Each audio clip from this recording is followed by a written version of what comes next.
Hello students, कैसे हैं आप सब लोग। कंट्रोलिंग चैप्टर हम लोग पढ़ रहे थे और आज हम कंट्रोलिंग को एंड करेंगे। इसका सेकंड पार्ट है। हमारा दो चीज रह गया था इस चैप्टर के अंदर। सबसे पहला है कंट्रोलिंग का प्रोसेस और दूसरी जो चीज है वो है class relationship between planning and controlling. Start करते हैं यहाँ पे। सबसे पहले अगर हम बात करें कंट्रोलिंग के प्रोसेस को, तो लाइन बाय लाइन ही आपको याद करना पड़ेगा। प्रोसेस हमेशा आपको लाइन बाय लाइन ही याद करना पड़ता है। कंट्रोलिंग के प्रोसेस में हमारे पास यहाँ पे 6 अलग अलग पॉइंट है। तो सबसे पहला पॉइंट है टारगेट को सेट करना। दूसरा पॉइंट है एक्चुअल परफॉर्मेंस को मेजर करना, जो हमने कंट्रोलिंग के डेफिनेशन में पढ़ा था पिछली क्लास के अंदर। तीसरी जो चीज है क्लास, आप इन दोनों का कंपैरिजन करोगे, कंपैरिजन करना है परफॉर्मेंस का। फिर देखना है कोई डिफरेंस तो नहीं है, कोई डेविएशन तो नहीं है, आपने सोचा क्या था एक्चुअल में क्या बना, कोई डिफरेंस तो नहीं है। अगर डिफरेंस है तो उसको ठीक करो। ठीक करने के बाद वर्कर से फीडबैक लो कि हाँ भाई ये ठीक हो गया कि नहीं हो गया आगे से, ताकि वो चीज रिपीट ना हो। तो ये सारे पॉइंट्स आपने ध्यान रखना है क्लास। ये सब कंट्रोलिंग के प्रोसेस के 6 पॉइंट है। तो एक एक करके डिटेल में इसको समझने की कोशिश करते हैं। सबसे पहला जो पॉइंट है वो है सेटिंग अप ऑफ स्टैंडर्ड, यानी कि टारगेट। सबसे पहला काम क्या होता है, आपने टारगेट को डिसाइड करना है, गोल को आपने डिसाइड करना है कि आपका गोल क्या है। Standards mean target against which the actual performance is measured. ठीक है, this is basis for comparison. ध्यान रखना क्लास कि आप किससे कंपेयर करोगे, वो आपका कंपैरिजन का बेसिस है कि भाई 2021 में इतनी सेल हुई थी, 2022 में कितनी हुई है, तो आप इससे कंपेयर कर रहे हो, राइट। उसके बाद हाई और very high standard which can not be achieve are no use. अगर आप बेमतलब का अपना टारगेट बहुत ज्यादा बना लोगे जो आप जानते हो कि अचीव नहीं हो सकता, मैं जानता हूं मैं कुछ नहीं पढ़ता, मैं 90 का टारगेट बना रहा हूं, तो यार ये कोई यूज नहीं है, इस चीज का कोई फायदा नहीं है, टारगेट अचीव नहीं होगा, लास्ट में आपको डीमोटिवेशन ही मिलेगा। Standard must be setup keeping in the mind of resources of the organisation. भाई देखो कि ऑर्गेनाइजेशन के पास क्या रिसोर्सेस है, कितने ह्यूमन रिसोर्सेस हैं और कितने क्लास इनके पास पैसा कितना है, ये सारी चीजें देखते हुए आपका पास्ट परफॉर्मेंस क्या है, मार्केट में कंपटीशन कितना है, ये सब देखते हुए अपना टारगेट को सेट करो। तो controlling, C for controlling, C for comparison. Controlling में कंपैरिजन करते हैं एक्चुअल को स्टैंडर्ड से, और कोई डेविएशन अगर आए तो उसको ठीक करते हैं। यही चीज है सबसे पहला point, setting up of standard and targets. दूसरा मेजरमेंट ऑफ एक्चुअल परफॉर्मेंस, यानी कि आपका जो भी एक्चुअल परफॉर्मेंस है उसको मेजर किया जाता है। और ये एक साल में एक बार नहीं करते, आपकी परफॉर्मेंस को मतलब कि वीकली या क्लास आपका मंथली बेसिस पे या क्वार्टरली बेसिस पे आपके परफॉर्मेंस को मेजर किया जाता है। आपके स्कूल में पेपर होता है ना, 3-3 महीने आपके स्कूल में पेपर होते हैं ताकि आपकी परफॉर्मेंस को मेजर किया जा सके। तो वर्कर को जो काम दिया था, वर्कर उस काम को कर रहे हैं, और कंट्रोलिंग फंक्शन इस बात का इंश्योरेंस देता है कि यार ये लोग जो काम कर रहे हैं इसकी इनकी परफॉर्मेंस क्या है, इनको स्पीड बढ़ानी है, कम करनी है, क्या करना है, इनको किस तरीके से काम कर रहे हैं। तो आपने एक्चुअल परफॉर्मेंस को मेजर किया। सबसे पहला आपने काम क्या किया, स्टैंडर्ड सेट किया, टारगेट सेट किया।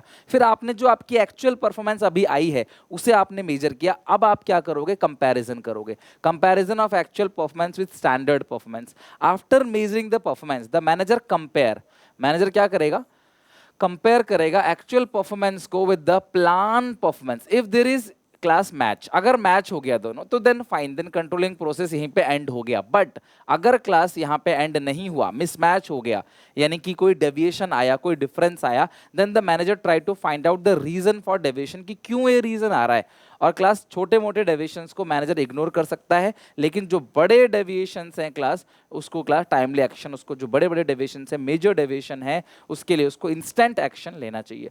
तो सबसे पहले आपने क्या किया क्लास, सबसे पहले टारगेट सेट किया, फिर आपने एक्चुअल परफॉर्मेंस को मेजर किया, फिर आप कंपैरिजन करते हो क्लास के एक्चुअल और स्टैंडर्ड के बीच में कौन ज़्यादा कौन कम है, और फिर आप उसको क्या करते हो, डेविएशंस को एनालाइज करते हो, जो भी डिफरेंस आया उसको एनालाइज करोगे, स्टडी करोगे, राइट। आप स्टडी करोगे कि ये डेविएशन क्यों आ रहा है, ये डिफरेंस क्यों आ रहा है। All deviation need not be brought into the notice of top level management. हर देखो डेविएशन क्या होता है, आप यहाँ जा रहे थे और आप डाइवर्ट हो गए, आप यहाँ चले गए, आपको जाना ऐसे था, गलती से आप यहाँ चले गए, डेविएट हो गए, राइट। इस ध्यान रखना क्लास, ये इमेजेस इसलिए दी जाती है आपको ताकि थोड़ा सा आप माइंड में रख सको उस चीज को, है ना, इंटरेक्टिव लगे। तो डेविएशंस को एनालाइज करना, स्टडी करना। अ range of deviation should be establish, कि भाई ठीक है यार 5-10 का गलत गलत होता है, आउटपुट कम बनता है, 100 बोला था 95 बन गया, 90 बन गया, ठीक है 100 बोला था 50 बन रहा है, तो फिर सीरियस मैटर है वो, फिर टॉप लेवल तक हम लेके जाएंगे उस बात को।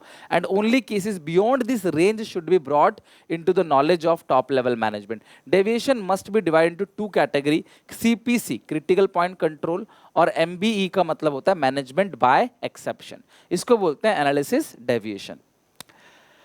अब देखो ये जो सीपीसी है और एमबीई है, ये क्या है हम ध्यान समझते हैं। सीपीसी क्रिटिकल पॉइंट कंट्रोल, ये क्या कहता है? ओके, ये कहता है, इट मींस, क्या कहता है class? It means keeping focus on some key reason area, right? Key areas पे फोकस करना है। अगर की एरियाज पे कोई डेविएशन है, अर्जेंटली उसको अटेंड करो।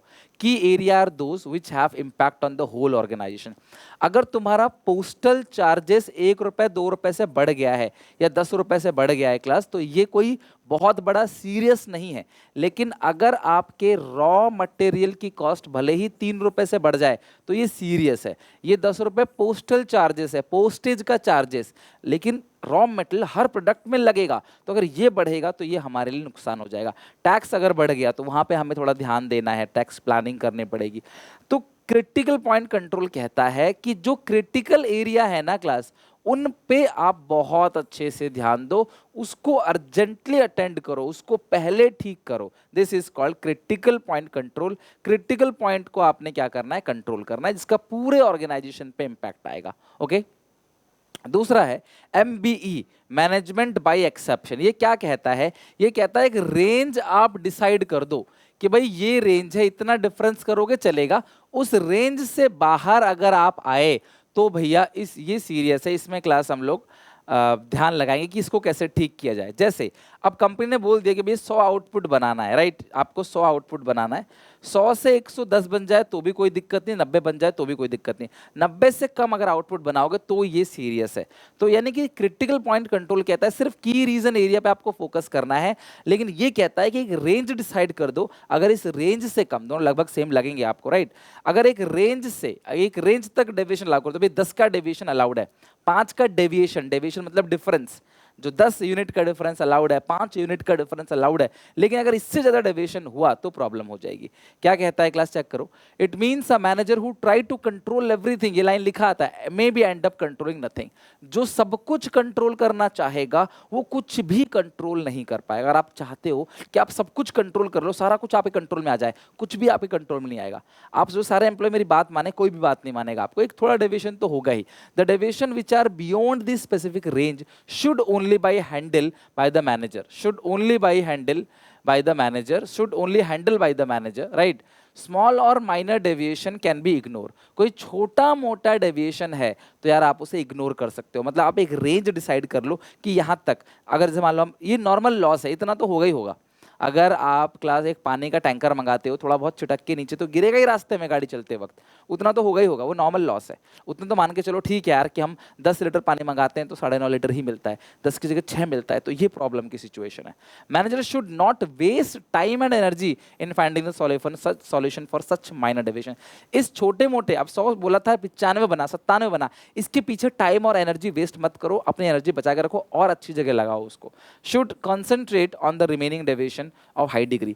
तो जो भी हाई डिग्री की डेविएशन है आप क्लास उस पे कंसंट्रेट करो। इसे कहते हैं class management by exception.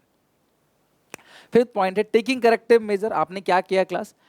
Analyse किया डेविएशन को, डिफरेंस को एनालाइज किया, फिर उसको ठीक करने के रास्ते कि किस तरीके से उसको ठीक किया जा सकता है। On comparing the actual performance with the plan performance, the manager will come to know about the deviation. Compare करने से मैनेजर को डेविएशन मिलेगा between plan and actual performance. Then next step is to know the reason for such deviation and try to remove the deviation in future. Manager must take the corrective measure only by finding the root cause. भैया आपको जड़ समझना पड़ेगा, problem कहाँ पे है of the deviation and try to remove that cause. भैया आप ये पता करो कि एक्चुअल में डेविएशन आ क्यों रहा है, वो प्रॉब्लम क्या थी जिसकी वजह से डेविएशन आ रहा था। आप उस प्रॉब्लम को हटा दो, खत्म कर दो, ताकि नियर फ्यूचर वो डेविएशन ना आए। This is called making corrective action, यानी कि taking corrective measure. Last point है फीडबैक। वर्कर से रेस्पॉन्स लो, उनको ओपिनियन लो, उनसे फीडबैक लो, उनकी रेटिंग लो, उनसे कमेंट कराओ कि क्या ये प्रॉब्लम सॉल्व हो गई आपकी, अब कोई दिक्कत नहीं है, क्या आगे से ये प्रॉब्लम रिपीट होगी? नहीं। यानी कि देखो अभी आपने गोल अचीव नहीं किया क्योंकि कुछ समस्याएं थी, हमने उस समस्याओं का फाइंड आउट किया डेविएशन, फिर उसको करेक्टिव मेजर किया, ठीक किया, अब हम फीडबैक लेंगे कि कहीं आगे तो रिपीट नहीं होगी। This is called feedback. After making corrective measure, a feedback report is prepared. It refers to the list of reasons for deviation of plan or making inefficiency in overall working of organization. Feedback act as a base to establish the standard for next year. जो ये feedback होता है ना, इसी से हम लोग अगले साल का टारगेट बनाते हैं। इस साल जो प्रॉब्लम थी उसे हमने सॉल्व कर दिया, अब हम अगले साल का टारगेट बनाएंगे तो इसी फीडबैक रिपोर्ट के अकॉर्डिंग बनाएंगे। डेविएशन पॉजिटिव भी हो सकता है, नेगेटिव। सोचा था 100 आउटपुट का प्लान किया था, बना 110, तो डेविएशन पॉजिटिव है। सोचा था क्लास आपने 100 के लिए और एक्चुअली बना 90, तो ये नेगेटिव डेविएशन है। डेविएशन कितना है? -10। तो ये पॉजिटिव डेविएशन भी कोई अच्छी चीज़ नहीं है। इसका मतलब क्या है कि आपका पोटेंशियल ज़्यादा है, तो अगली बार आप 100 नहीं, अपना आउटपुट कितना बनाओगे, अपना टारगेट कितना बनाओगे? 110, क्योंकि आपको पता चल गया कि यार आपका जो आपने आउटपुट पहले बनाया था वो कम बनाया था, अंडर एस्टिमेट किया था आपने आउटपुट को, तो अब ये चीज़ ठीक हो जाएगी, right. This is called feedback in controlling. ये हो गया आपका कंट्रोलिंग का पूरा 7 के 7 पॉइंट। कंट्रोलिंग का मतलब क्या है क्लास? टारगेट बनाओ, एक्चुअल परफॉर्मेंस को मेजर करो, दोनों के बीच कंपैरिजन करो, ढूंढो डेविएशन को, ठीक करो उसको और फिर फीडबैक लो, खत्म काम। ये जो 6 के 6 पॉइंट है, प्लीज जाके कमेंट सेक्शन में लिख के जरूर दिखाना, राइट।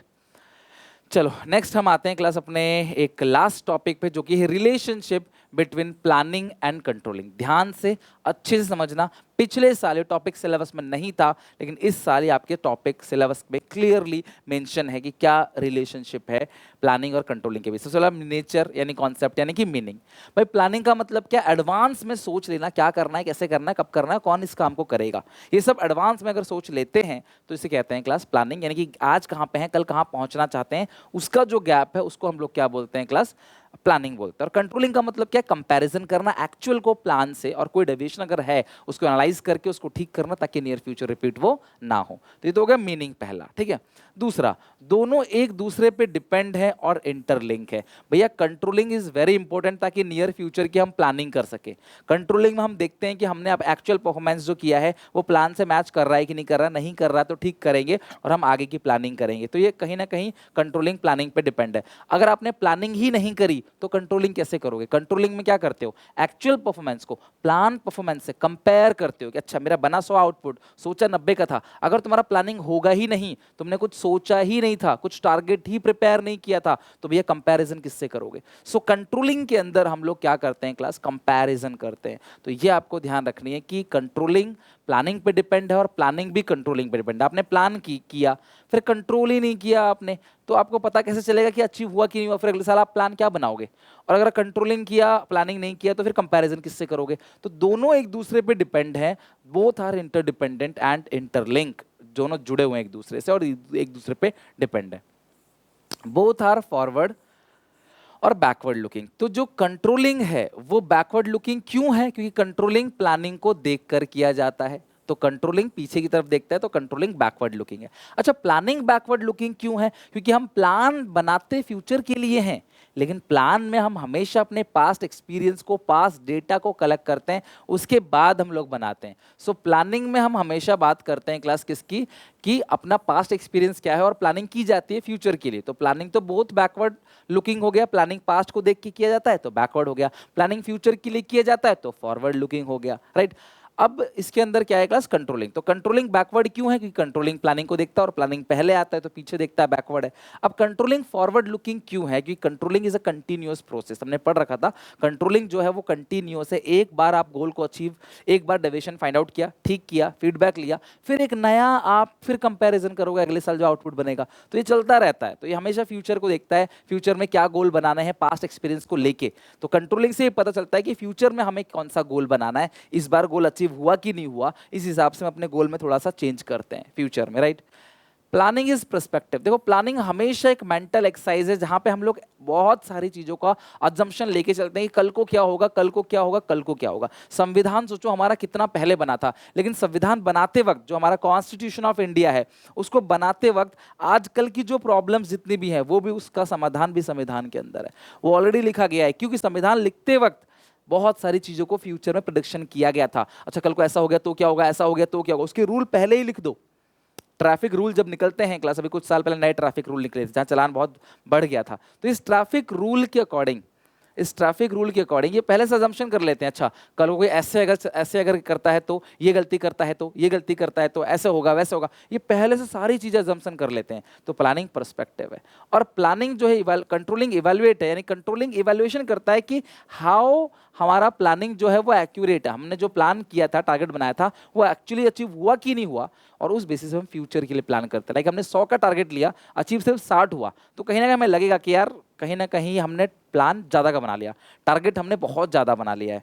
तुम शायद अगले साल अपना टारगेट थोड़ा कम करके चलेंगे, 70 करके चलेंगे, तब शायद 60 का आउटपुट बढ़ के 70 हो जाए। तो ये हो गया planning is perspective, controlling is evaluate, right. तो ये आपका पूरा का पूरा रिलेशनशिप हो गया। प्लानिंग चैप्टर में बस इतना ही है। एक यहाँ पे लाइन और लिखी है, पढ़ लो इसको, क्या लिखा हुआ है। Planning and controlling both are supplementary function, दोनों एक दूसरे की जगह पे इस्तेमाल किया जाता है क्लास, दोनों सप्लीमेंट्री है, मतलब दोनों एक तरीके से देखा जाए तो एक मतलब एक साथ आप कह लो, सप्लीमेंट मतलब एक साथ। भैया प्लानिंग भी जरूरी है, कंट्रोलिंग भी जरूरी है, दोनों के बिना, एक दूसरे के बिना दोनों अधूरे हैं, ठीक है। यहाँ पे एक तरीके से देखो तो दोनों जरूरी है। Planning make controlling effective and efficient, whereas controlling improve the future of planning. तो कंट्रोलिंग इंप्रूव करता है कि भाई फ्यूचर में आप क्या क्या प्लानिंग करोगे, राइट।